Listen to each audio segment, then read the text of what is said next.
Colombia is the only country in the world where two completely opposite groups of tourists are making two completely opposite mistakes at the same time for the same reason. The first group hasn't updated their information. They still picture the Colombia of the 80s and 90s, cartel violence, kidnappings, entire regions controlled by armed groups, a country international travel advisories essentially told you to avoid. That Colombia was real. It wasn't exaggeration or media hysteria. For decades, large parts of the country were genuinely dangerous, and the caution was earned. The problem is that these tourists are applying a decades-old map to a country that has changed faster than its reputation has, and as a result they either skip Colombia entirely or visit it nervously, sticking to a tiny, overcautious sliver of it and missing extraordinary places that have been safe and open for years. The second group has the opposite problem. They've heard, correctly, that Colombia transformed. The peace accord with the FARC was signed in 2016. Tourism has boomed.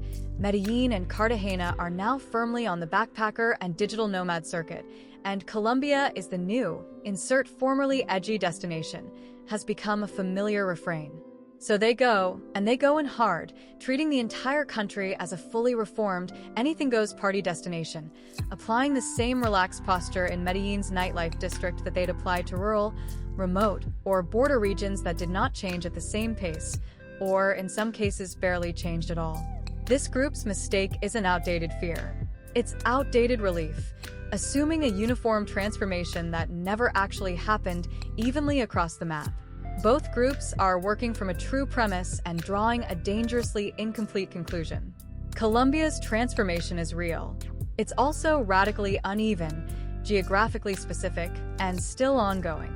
Treating the whole country as either still dangerous or now totally safe is the same error wearing two different costumes, and almost every other mistake tourists make here branches off from it. Start with what actually changed, because understanding the real shape of it is the only way to navigate the country sensibly. The 2016 peace agreement formally ended over 50 years of armed conflict with the country's largest guerrilla group, and the effect on travel was genuinely dramatic. Regions that were functionally off-limits for half a century opened up.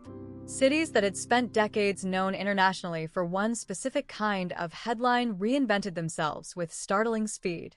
Medellin, in particular, transformed from a byword for cartel violence into one of South America's most talked-about cities. Innovative public transport, including the famous cable cars that connect hillside neighborhoods once cut off from the formal city, a thriving art and food scene, a flourishing population of long-term visitors and remote workers. Cartagena's walled colonial old town, with its balconies and plazas and Caribbean light, has become one of the most visited destinations in Latin America. Bogota's museums, street art, and restaurant scene have earned a reputation that has nothing to do with the country's old image. This part of the story is not exaggerated. It's the most legitimate comeback of any major destination in the hemisphere in the last 20 years. But, and this is the part the second group skips, the change was not a uniform reset. Some regions remain genuinely affected by residual conflict involving smaller armed groups, drug trafficking routes, and instability, particularly in parts of the south and along certain border areas. This isn't a vague gesture at danger. It's specific, it's geographically mapped, and it's exactly the kind of information that current government travel advisories lay out region by region rather than as a single national verdict. The mistake isn't going to Colombia. It's failing to check which Colombia, region by region, you're actually planning to enter, treating a current, specific, regional advisory the same way you'd treat a blanket old warning, either by ignoring it because Colombia is safe now, or by over-applying it to places it was never describing in the first place. The practical fix here is almost absurdly simple, and almost nobody does it properly. Check current, specific guidance for the actual regions on your itinerary, not a general impression of the country pulled from a headline or a backpacker forum, and not a 15-year-old memory either. Medellin, Bogota, Cartagena, the Coffee Triangle, and most of the well-trodden tourist circuit are, by any reasonable current standard, safe to visit with the same ordinary urban precautions you take in any major Latin American city. Some other regions are not, and pretending the whole country is a monolith in either direction is how travelers in both camps end up making bad decisions. The second mistake, and it's specific to how dramatically Medellin rebranded itself, is mistaking the new international party scene for the actual culture.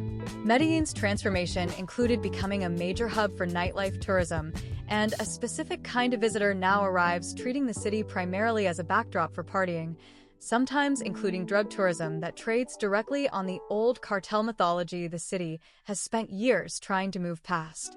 This is a strange and somewhat uncomfortable irony.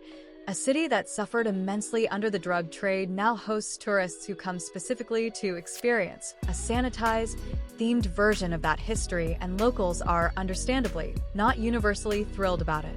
Beyond the ethical discomfort, this kind of tourism also tends to be exactly where the residual risks concentrate: drug-related crime, scams, and targeted theft cluster around the visitors actively seeking that scene. The mistake compounds the larger one.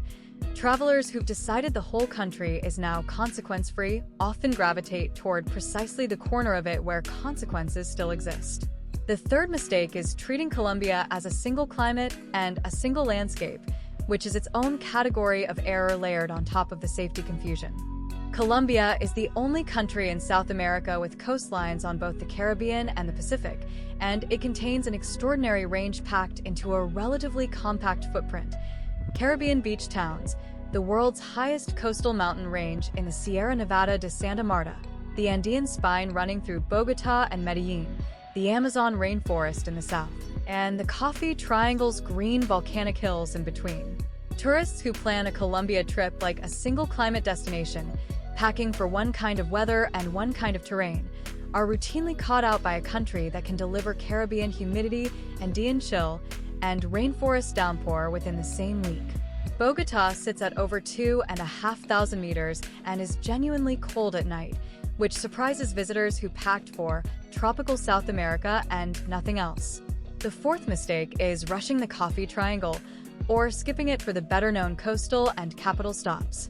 The Each Cafetero, the coffee-growing region around Salento and the Cocora Valley, doesn't have Cartagena's photogenic colonial drama or Medellin's nightlife reputation, so it gets compressed into a rush day trip or cut from itineraries entirely.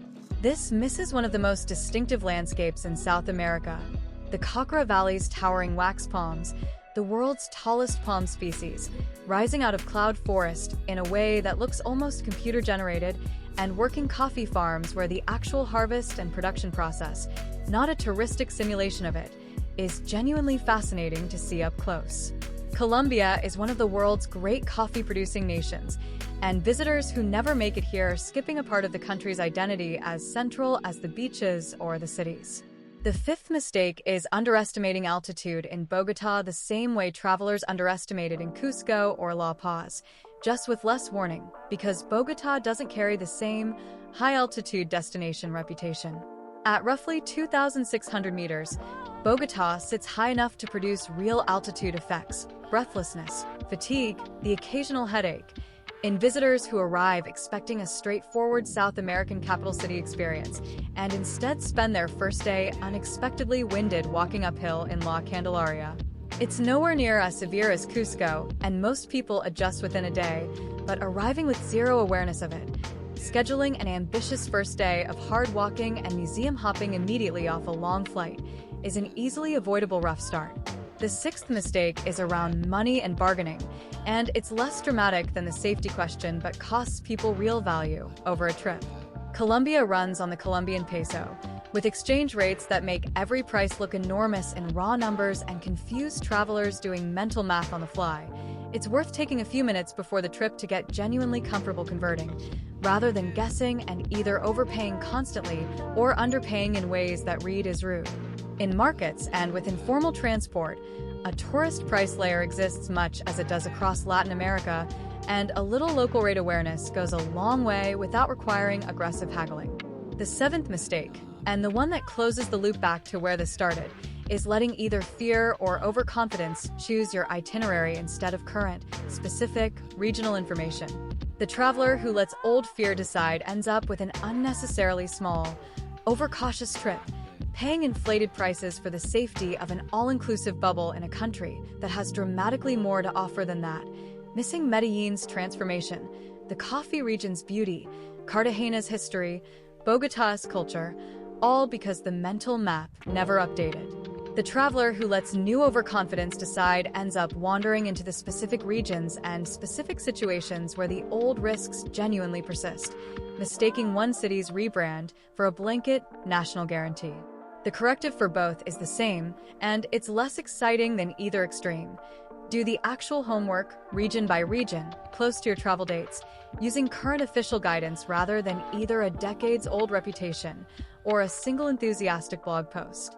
Colombia rewards travelers who treat it as the specific, complicated, unevenly transformed country it actually is, not as a uniform horror story frozen in the past, and not as a uniformly solved party destination either. What's waiting for the traveler who gets this right is one of the most genuinely exciting destinations in South America right now. In the truest sense of that word, a country still actively becoming what it's going to be, with cities reinventing themselves in real time, landscapes that range from Caribbean coast to Amazon rainforest to cloud forest palm valleys, coffee culture as rich as anywhere on Earth, and a population whose warmth repeatedly surprises visitors who arrived braced for something else entirely. The story isn't that Colombia used to be dangerous and now it's safe. It's that Colombia is a country in the middle of a transformation, and the only mistake that matters is assuming that transformation finished everywhere at once. Thanks for watching. If you found this useful, smash that like button and subscribe to When to Travel. We're all about helping you make smarter travel decisions. Turn on notifications so you don't miss the next one. And hey, if you think your friends need this, share it. Comment below with your next destination or your biggest travel question. I'm reading all of them. Let's go.